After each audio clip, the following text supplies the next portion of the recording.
Eh bien, comme vous le voyez, je commence cette revue-ci avec un invité spécial qui a jugé bon de prendre possession de ma personne en exigeant câlin et attention.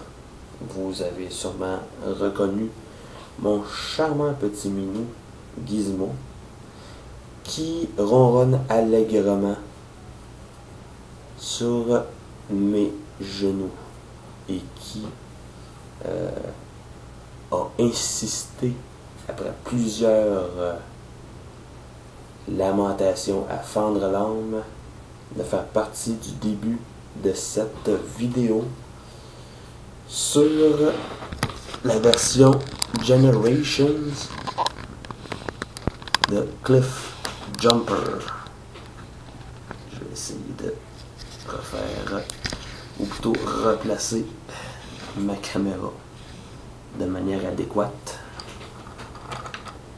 Cliff Jumper est un retool repaint de Generation Cybertronian Bumblebee tel qu'il apparaissait dans le jeu Wars for Cybertron. Je sais pas si Cliff Jumper apparaît dans le jeu, j'ai pas joué à ce jeu-là, à ma grande honte, malheureusement. Mais étant pas intéressé par le jouet de Bumblebee, parce que le marché est saturé de ce personnage-là, on en a jusqu'à plus soif dans toutes les versions possibles et imaginables, et avec la ligne Dark of the Moon, je suis certain qu'on va avoir la version Datsun. Donc, prendre une pause de Bumblebee et s'attarder sur Cliff Jumper en a valu la peine. Cliff Jumper a un mode de véhicule assez particulier. Plusieurs personnes, dont notre ami Luigi du forum Transformers, nous a fait remarquer, ou si c'est Starscream, je me rappelle plus, Starscream Forever, ou Starscream 37, je pense. Désolé. Son nom sur YouTube, c'est Ojampa. Donc, cette personne va sûrement se reconnaître. Alors, toutes mes excuses de ne pas me souvenir de ton nom d'utilisateur sur le forum. Je suis un petit peu endormi. Ça fait pas longtemps que je suis réveillé. Comme je disais, cette personne-là nous avait fait remarquer de manière assez amusante que le mode véhicule de cette figurine-ci ressemble à une souris d'ordinateur sur roulette. Et cette personne-là n'a pas tort. Juste ça. On a l'impression que en se servant des roues ici, on pourrait cliquer ou pointer, ou vraiment une voiture arrondie aérodynamique. Un rouge très intéressant. Solide. Une voiture quand même assez solide. J'achèterais pas une voiture comme ça quand même, parce que c'est pas dans mon style. Mais bon. Fait intéressant, c'est que les jantes des roues, ou les enjoliveurs, sont en plastique transparent, mais teints dans la couleur du robot. Pas grand chose à dire, autre que c'est une voiture futuriste cybertronienne. Hein? On peut pas en dire plus que ça. Ça n'a pas de marque définie. Mais quand même, on a des détails quand même intéressants pour les roues. Et là, vous entendez notre ami Gizmo qui fait sa petite sérénade parce qu'il veut sortir de la chambre. Attendez-moi 2 secondes.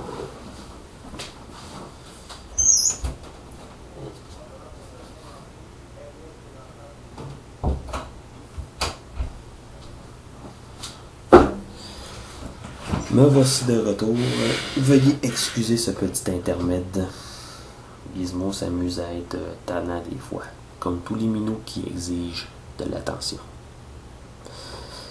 Bon, disais-je, c'est pas une voiture avec une marque définie quand même. Les roues sont détaillées, colorées.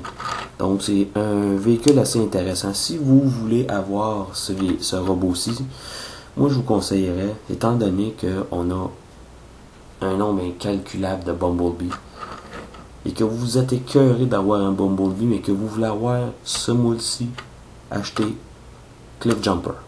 Cliff Jumper en vaut vraiment la peine. Pour la transformation, je vous le dis tout de suite, moi la transformation, je suis pas les étapes. Pour les nouveaux qui sont abonnés à ma chaîne, je le dis, je suis pas les étapes dans l'ordre. Et pour ceux qui sont abonnés depuis belle lurette, ben ces personnes-là le savent déjà. Donc, pour commencer, je trouve ça plus facile de détacher les bras, les roues, et ensuite les jambes, prendre les jambes qu'il faut tirer, comme ça. Les roues pour la transformation de robot à voiture, il faut les sortir comme ça, mais en robot on peut les rentrer vers l'intérieur.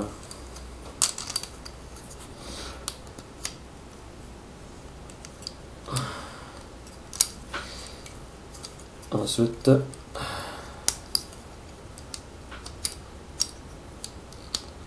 comme ça, et voilà, les pieds sont déjà en place. Ensuite, les bras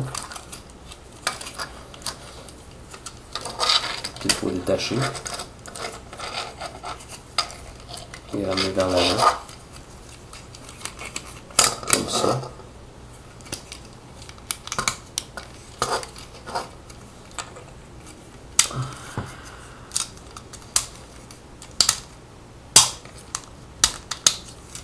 Comme ceci.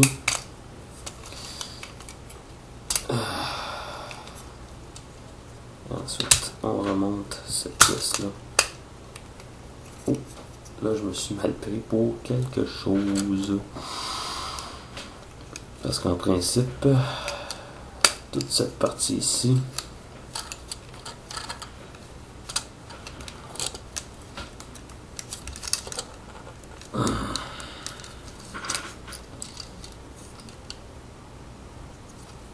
non, ça va. Et ensuite, il faut piner ces morceaux-là sur les avant-bras, comme ça. Et voilà, on a notre ami Cliff Jumper en mode robot.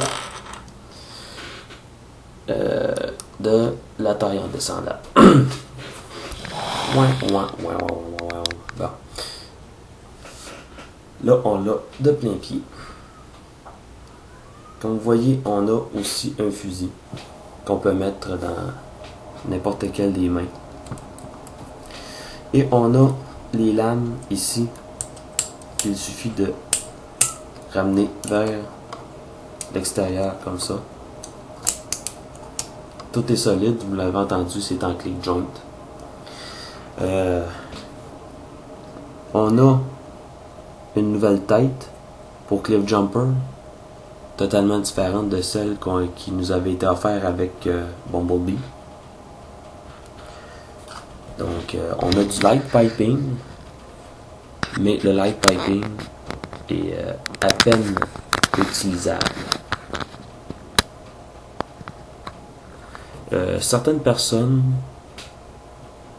ont détaché cette tête-ci et l'ont mis sur le classique de Cliff Jumper. Ce que je vais faire live devant vous dès maintenant.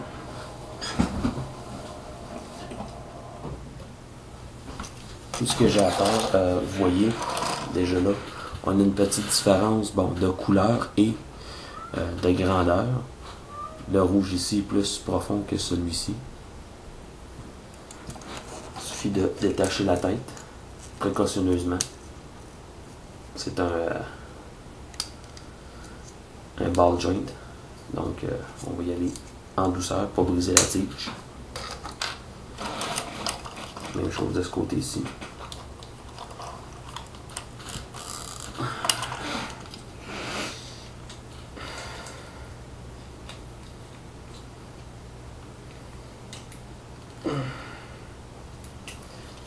difficultés temporaires, veuillez m'excuser.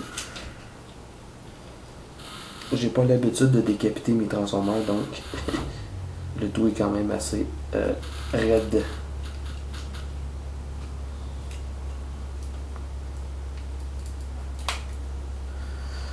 Et voilà.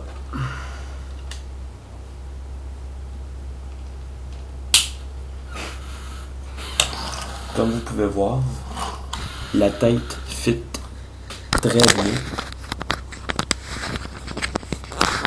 Attendez un petit peu. Focus. Focus. Putain de caméra de mes deux. Bon. Comme vous pouvez voir, la tête fit très bien avec le corps, malgré la différence de couleur. Parce que ce rouge-ci est plus profond que celui-ci. Mais ça donne un bon résultat, mais le résultat est quand même assez étrange. Je vous le dis tout de suite. Donc, pour ceux qui veulent le faire, faites-le. Mais moi, j'ai l'intention de garder mes robots tels qu'ils sont, tels qu'ils ont été faits. Et je vais mettre le classique de côté. Refaire un focus décent sur cette figurine-ci. Bon. Amplitude de mouvement. On a la tête, bien entendu, qui est sur ball joint et qui est un petit peu plus lousse maintenant que j'ai décapité mon robot. Épaule sur ball joint. Peut tourner à 360 degrés. On a aussi une espèce d'articulation à l'arrière qui permet de bouger le bras d'arrière en avant. Ça, c'est plus dû à la transformation, mais c'est une charnière qu'on peut se servir aisément pour des poses dynamiques. On a une articulation au niveau de l'épaule qui permet de tourner le bras à 360 degrés. On a une articulation double joint au coude, dû encore une fois à la transformation, mais utilisable pour des poses dynamiques. On a le point qui tourne à 360 degrés. Si on peut appeler ça un point, c'est plus une main ouverte.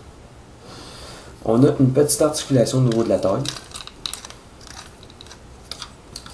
On a les jambes sur ball joint qui vont d'avant, en arrière et sur les côtés, sans aucune restriction de mouvement, bien étonnamment. On a à mi-cuisse une articulation à 360 degrés et le genou qui se plie aisément. Et on a le pied qui est articulé sur un ball joint à l'arrière. Donc, ce clip jumper-ci, je l'aime beaucoup. Son seul grave défaut, c'est la position des mains. Les mains sont vraiment dans cette position-ci. Et certains esprits tordus pourraient comparer ce moule de robot-ci à une espèce de grande folle. Désolé pour ceux que ça pourrait insulter, c'est pas mon intention. Toutes mes excuses à ces personnes-là. Grande folle par chez nous, ben, ça veut dire un homme très efféminé. Donc ça pourrait donner une allure légèrement efféminée au robot de ce moule-ci à cause de l'angle dans lequel le point est inséré dans l'avant-bras. Mais bon, c'est un excellent robot, ça aussi.